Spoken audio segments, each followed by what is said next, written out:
Not good. Nakakatakot. Hawakan mo lang yan, be. So yun na nga guys, ngayong araw papunta tayo ng Baler, Kasiguran, Aurora. Pupuntahan natin yung ate ko, nandito sila ngayon, nagbakasyon, galing sila Singapore. So pinasunod tayo dito. Kinapin na talaga ni Way. Meron ko yung daan dyan, be. Not good. Meron pero lubak-lubak. Ano, doon lang tayo sa main road. So yun na nga guys, parang putol talaga yung daan, kaya nag-U-turn na kami, nag-decide na kami bumalik sa main road. Pero yung pinaglikuan kasi talaga namin, may kalsada naman talaga siya, tapos mahaba yun, tapos nagulat na lang kami biglang naging rough road na hanggang parang putol na yung daan at bukid na. So ngayon nandito na tayo sa bungad ng Kasiguran. Itong Kasiguran, Aurora, from Baler 3 hours sa babiyahin nyo nito guys. From Manila naman to Baler, 5 to 6 hours ang biyahe namin, kaya total of mga 9 hours ang biyahe natin ngayong araw. Kaya pala sabi nung tricycle sa akin, pinabalik ako ng tricycle, kumanan din ako dito kanina eh. What? Kaya nagkasalubong tayo doon. Kanan daw ako, tapos may covered court. So yun nga, mali na naman ang tinuro sa atin ni Waze, hindi kasya ang kotse dito. Oh shit! Ang laki yun. Parang pakuan ah. Ay, grabe. So after natin bumili ng yelo, diretso na tayo dito sa Tibu Tidal Pool. Isa to sa sikat dito sa Kasiguran, Aurora. So napakaraming rough road dito guys, pero kaya naman daw ng mga 4 wheels dito kahit 4x2 sabi ng mga tao dito. So medyo problema lang natin ngayon kasi umuulan, so hindi natin alam yung sitwasyon ng mga kalsada dito. Oh shit!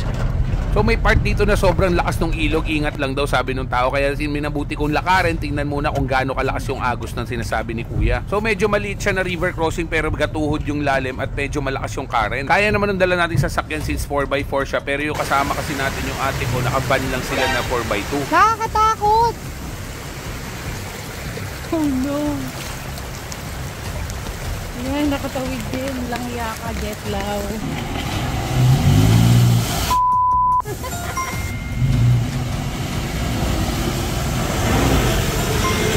Yun, ang galing. Ang lakas. Hindi ka na naman ako maligo ng kanal ah. Gago ka, nakakatakot. Nakakatakot sila nga eh. Tatakot ka. Ang babaw-babaw. Nakita mo yung van nga nakaaw nung lakas ng van. Ang galing ng driver. 4x2 na van. Ang lakas ako kabako hanggang ngayon. Kinabahan ka dahil sa pagtawid mo? Oo, kasi mamaya ano din ako. Di ka maanod, tinawid ko na nga be. Tumawid na ako kanina, pabalik-balik ako tumawid. Kuya, dito yung Tibu Tidal, dito po yun. Dito po sir. Apo. Ano po sir? Overnight. Day-tour lang po. Kasama ko po yung van, sir. Kailan kayo sir lahat? Kami dito 5, sir. Sir, kausapin mo sir, nanay ko eh.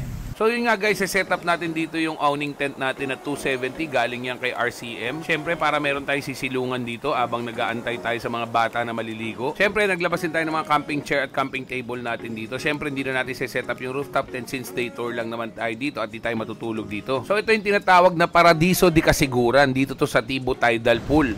So yun guys, nandito tayo ngayon sa Paradiso di Kasiguran. Medyo malayo to. Bumiyahe tayo kagabi, punta tayong Baler. Tapos from Baler, siguro ang biyahe natin papuntang Baler mga 5 hours, around 240 kilometers yun. Tapos from Baler, itong Kasiguran, mga 2 hours lang. Pero itong pinuntahan namin na to, medyo dulo talaga siya. 3 hours siya from Baler. Pero napakaganda dito guys, pakikita ko sa inyo. Tapos syempre nag-car camping tayo yun. Tapos, alam niyo, mura lang dito guys. Ang bayad lang dito, ang entrance 50 pesos per head, tapos magka-cottage kayo. Pero pag car camping, 300 pesos per head. Pero syempre tinawaran namin to dahil bata naman makasama ko. Tinawaran namin 1,000 lang yung car camping. Pero day tour lang tayo dito. Ganda dito, kakaiba dito guys kasi malakas ang alon. Sobrang lakas. Talagang kala nyo mga gabahay ang alon. Pero yung liliguan nyo hindi maalon kasi may bumabasag na bato. Yan o. Ito rin yung tinatawag nilang Tibu Tidal. Tibu Tidal. Ito yung Tibu Tidal na tinatawag nila. Dito to sa Kasiguran, sa probinsya ng Aurora. Napakaganda dito. Sobra. Sanlinaw ng tubig. White sand din siya. Tapos dulo na to. Medyo may off-road ng konti doon. Mag-off-road kayo ng konti doon. Pero carry-carry naman. Kahit 4x2. May mga kasama tayong naka-van. Kaya naman.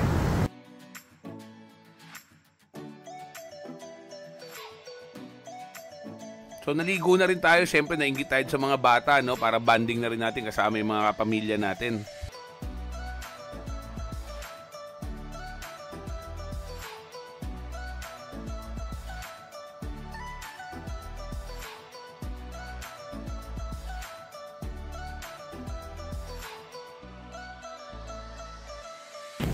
So yun, tapos na tayo maligo.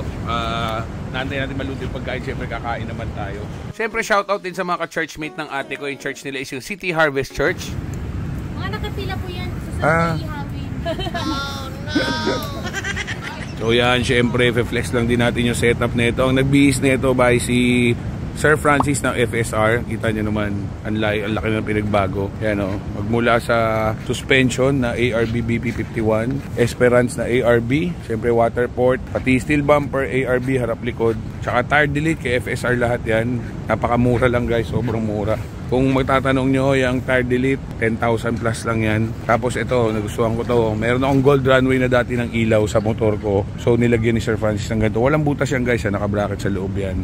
Kay Sir Francis nila mabili yung FSR. Tapos yung TJM natin na snorkel kay FSR din yan. At syempre ito, ARB na pinamount natin yung Denali na ilaw. Pinamount natin kasi halogen ng ilaw na ito. Pinalitan natin ng Denali. Syempre, cam up winch galing din kay FSR, naka-synthetic na rope. At ARB pa rin syempre na ilalim, UVP, under protection, na isugod natin kanina sa malalim na tubig. Siyempre, big shoutout sa mga nagluto at nag-repair ng aming Boodle Fight para sa aming lunch. Siyempre, isa to sa pinakamasarap na part pagka nagka-camping kayo or nagsiswimming. At siyempre, dahil nga mga taga City Harvest Church, so siyempre magpe-pray muna kami bago kumain ng Boodle Fight. So, hindi naman ganun karami yung pagkain namin guys, pero siyempre, ang importante, sama-sama.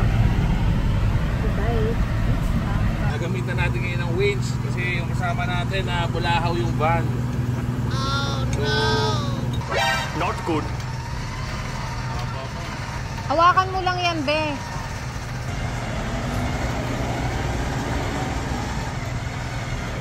Okay.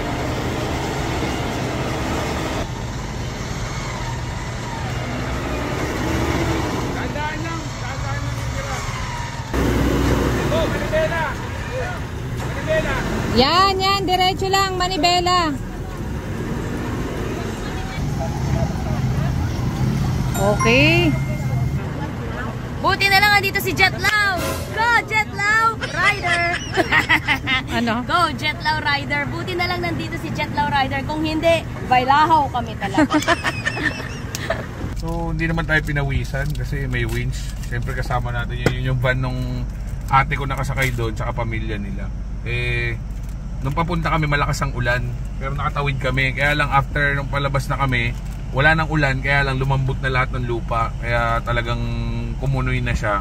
Kahit anong gawin, nagde-drift na yung van. So, nag-U-turn ako para gamitin natin yung cam up winch. Siyempre, mabibili niyo yan kay FSR, Auto Works and Off-Road. Accessories, kompleto dyan. So, itong nakakabit sa akin, ito yung cam up winch na 12,000 pounds. Nakalimutan ko lang yung variant yung cam up na yan. Pero, sabi nga ni FSR, cam up winch, lifetime warranty yan. So, kahit masira yan. Pero hindi nasira, kahit ang haba. Ang bilis pa niyan ha. Ngayon lang nakita ang winch na ganyan na sobrang bilis ng out tsaka ng in, sobrang bilis. Hindi gaya nung normal na mga winch na iba, medyo mabagal ang labas, mabagal ang hatak. Ito napakabilis. So after namin dyan, medyo pantay naman na yung daan dito. Hindi na ganun kaputik, hindi na ganun kalalim. So sana dire-diretso na to. Tapos babalik uli kami ng Baler, gagabihin na kami for sure. Tapos doon kami mag-go overnight naman.